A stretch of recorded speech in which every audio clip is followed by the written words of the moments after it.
સમગ્ર ભારત સનાતન ધર્મને લઈને ચિંતિત છે, ત્યારે ગુજરાત અને દેશમાંથી સનાતન ધર્મને પ્રેરિત થઈ અને સનાતન ધર્મના રક્ષણ માટે એક મંચ પર સંતો ભેગા થવાના છે. ત્યારે કાર્યક્રમમાં પૂજ્ય મોરારી બાપુ, ભાઈ શ્રી રમેશભાઈ ઓઝા સહિતના અનેક સાધુ સંતો ઉપસ્થિત રહેવાના છે, જે અંગે રાજકોટની ભરાડ સ્કૂલ ખાતે પત્રકાર પરિષદ યોજવામાં આવી હતી. બ્રહ્માનંદ આશ્રમ ચાપરડાના મુક્તાનંદ બાપુ ઉપસ્થિત રહ્યા હતા અને પત્રકારોને સંબોધન કર્યું હતું. આવતીકાલે ભરાડ વિદ્યાલય ત્રંબા ખાતે સાંજે 4 કલાકે શ્રી સનાતન સેવા ટ્રસ્ટ ભારત દ્વારા સનાતન ધર્મ વિષયમાં એક સંગોષ્ઠીનું આયોજન કરવામાં આવ્યું છે, જેમાં સમગ્ર ગુજરાતના સૌ સંતો, મહંતો, મહાપુરુષો અને કથાકારો શ્રી ઉપસ્થિત રહેવાના છે. જેમાં રાષ્ટ્રત્વને લગતા, સનાતન ધર્મને લગતા, સનાતન શાસ્ત્ર, સનાતન દેવી દેવતાઓ, ધર્મ પરિવર્તન, ગૌ માતા, પર્યાવરણ, આપણા તીર્થધામો જેવા અનેક ધર્મને લગતા જે પ્રશ્નો છે એની વિશેષ ચર્ચા કરવામાં આવશે. આ કાર્યક્રમના અધ્યક્ષસ્થાને શારદા પીઠાધીશ્વર પરમ પૂજ્ય જગતગુરુ શંકરાચાર્યજી મહારાજ દ્વારકાથી પધારશે. આ ઉપરાંત પરમ પૂજ્ય મુક્તાનંદ બાપુ, પરમ પૂજ્ય સેનનાથ બાપુ, પરમ પૂજ્ય કનીરામ બાપુ, પરમ પૂજ્ય લલિત કિશોરજી મહારાજ, પરમ પૂજ્ય નિર્મળાબા, પરમ પૂજ્ય વિજય બાપુ, પરમ પૂજ્ય કરસનદાસ બાપુ અને કથાકારોમાં પૂજ્ય મોરારી બાપુ અને રમેશભાઈ ઓઝા, પૂજ્ય ભાઈશ્રી એવા અનેક મહાપુરુષો કાલે ઉપસ્થિત રહેશે. આ ટ્રસ્ટ દ્વારા કોઈ ખંડનાત્મક કોઈ પ્રવૃત્તિ નહીં થાય, પરંતુ જ્યાં જ્યાં સનાતન ધર્મને જ્યાં હાનિ પહોંચે છે એના સુધારણા વિચારણા કરવામાં આવશે અને સરકાર સાથે પણ આની કંઈ પણ સમસ્યા હશે તો પ્રેમ ભાવથી એક સેતુબંધ બની અને એની સાથે વિચારણા કરી અને આગળ વધવામાં આવશે. તો આવતીકાલે અંદાજિત 2000ની આજુબાજુ 1500 થી 2000 સંતો ઉપસ્થિત રહેશે અને બીજા સનાતન ધર્મના લોકો. એટલે કાલે વિશાળ ફલક ઉપર આ સનાતન ધર્મનો કાર્યક્રમ ત્રંબા ભરાડ વિદ્યાલય મુકામે થશે અને આમાં સનાતન ધર્મની વિશેષ ચર્ચા કરવામાં આવશે. રાજકોટને આંગણે અગ્નિકાંડની અંદર જે વ્યક્તિઓએ ભસ્મીભૂત થયા એનું ખૂબ દુઃખ છે. એ આત્માને શાંતિ બધાને મળે. જે 27 જેટલી વ્યક્તિ અગ્નિકાંડમાં હોમાણી, એ બધા આત્માને પરમાત્મા શાંતિ આપે એને માટે 1 મિનિટ મૌન પાળીને એને શ્રદ્ધાંજલિ આપીએ છીએ અને પછી શરૂઆત કરીએ. ઓમ શાંતિ, ઓમ શાંતિ, શાંતિ, શાંતિ. સંસ્થાન નામે રજીસ્ટ્રેશન કરેલું ટ્રસ્ટ એ કેન્દ્ર લેવલ ઉપર કામ કરશે. એમના અધ્યક્ષ દ્વારકા પીઠાધીશ્વર શંકરાચાર્ય છે અને કાર્યકારી અધ્યક્ષ તરીકે હું મુક્તાનંદ છું. એ ઉપરાંત ગુજરાત રાજ્યના પ્રમુખ શેરનાથ બાપુ છે, કાર્યકારી અધ્યક્ષ કનીરામ બાપુ છે, મહામંત્રી લલિત કિશોરદાસજી છે. એની સાથે વ્યાપ વધારશે. કાલે નિયુક્તિ થશે. એવી રીતે ભારતના તમામ રાજ્યોની અંદર એ સમિતિ કાર્યરત રહેશે.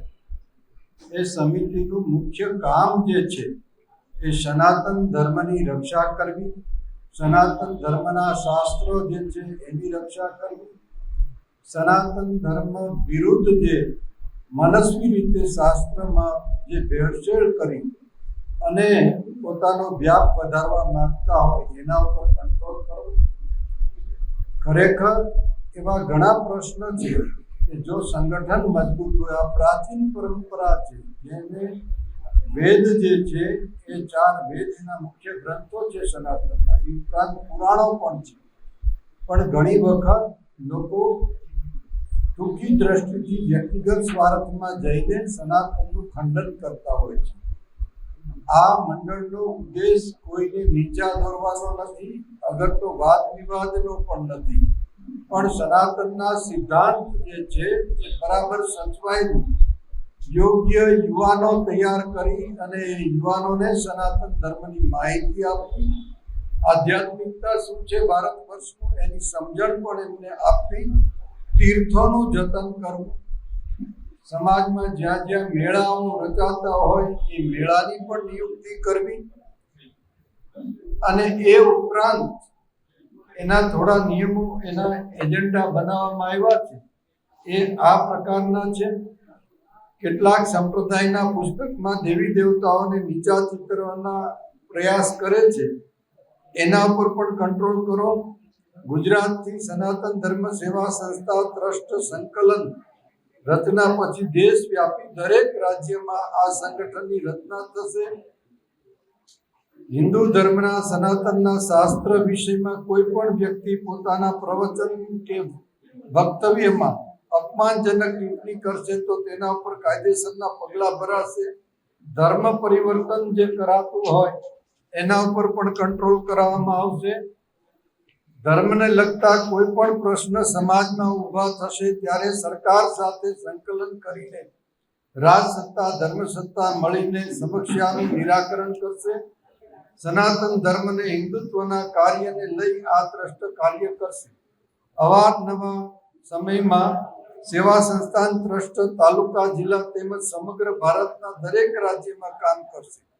એટલે જેમ પંચાયતની રચના થાય છે એમ તાલુકા જિલ્લા વાઇઝ જે છે આના પદાધિકારીની નિયુક્તિ થશે. ગાય જે છે ને રાષ્ટ્રીય ગૌ માતા જાહેર કરવી જોઈએ, આ પણ મુદ્દો છે. એટલે એ ઉપરાંત સંસ્કૃતનો વ્યાપ કેવી રીતે વધારવો, સંસ્કૃત ભાષાનો, કારણ કે આપણા તમામ ધર્મશાસ્ત્રો છે એ સંસ્કૃત ભાષામાં લખાયેલા છે. એટલે સંસ્કૃતનો વ્યાપ વધારવો, સંસ્કૃત પાઠશાળાઓ જે છે એ વધારવી અને સનાતન સંસ્કૃતિ વેદા યુનિવર્સિટીની નિયુક્તિ કરવી. આ પ્રકારનો આ બધા સંતોનો સહિયારો પ્રયાસ છે. ખડ દર્શનના ભેદભાવ વગર, એટલે કોઈ પણ જાતના સંપ્રદાયના ભેદભાવ વગર, એ ઉપરાંત કથાકારો, સાહિત્યકારો, સંતો આ બધા સાથે મળીને આ કામ કરશે. અને આનું પ્રથમ અધિવેશન છે ગાંધીનગરમાં ભરાણું, પછી જુનાગઢમાં ભરાણું. આ અધિવેશન અહીંયા રાજકોટમાં ત્રંબા ભરાશે. ત્યાર પછી અમે ધર્મનો પ્રચાર કરવા માટે યજ્ઞ કરતા રહીશું અને મોટા મોટા શહેરની અંદર યજ્ઞની શરૂઆત કરશું. સાથે ગ્રસ્તી લોકો જે છે હિન્દુ, એ બધાની પણ નોંધણી કરશું. આખર બધાના મનમાં એક ભાવ તો છે કે હિન્દુત્વની જાગૃતિ કેમ વધે અને આ ટ્રસ્ટ રાજકીય ક્ષેત્રથી દૂર રહેશે. આ કેવલ ધાર્મિક પ્રવૃત્તિઓ કરનારું ટ્રસ્ટ રહેશે અને ધર્મશાસ્ત્રને કેમ વૃદ્ધિ થાય, ધર્મશાસ્ત્રનો પ્રચાર કેમ થાય એના આ સતત પ્રયાસ કરશે.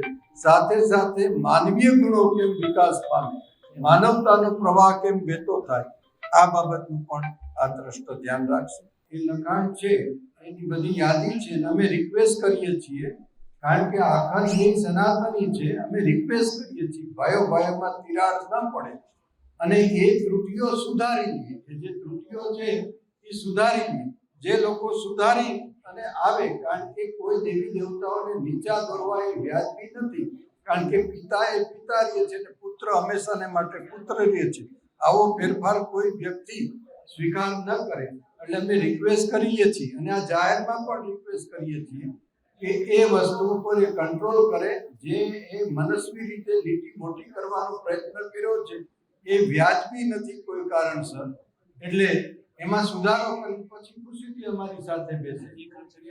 અને એમાંના જે એક આચાર્ય છે એ લોકોએ સ્વીકાર કર્યો છે કે અમારે ત્યાં આવું કોઈ લખાણ છે નહીં, અમારે તો શિવ મંદિરના દર્શન કરીને પછી આગળ જવાનું એ લોકોએ કીધું છે. ના, એ સાથે બેસે છે, અહીંયા પણ સંમેલનમાં આવશે. બંધ નથી થઈ પણ લીગલી પ્રોસિજર શરૂ કરી, રજીસ્ટ્રેશન કરી અને વ્યવસ્થિત બધાને મળી, બધા સંતોને પછી આરંભ કરવું. કારણ કે જુદી જુદી વ્યક્તિ જ્યારે શરૂઆત કરે સ્ટેટમેન્ટ દેવાનું તો એની વાત કોઈ સાંભળશે નહીં.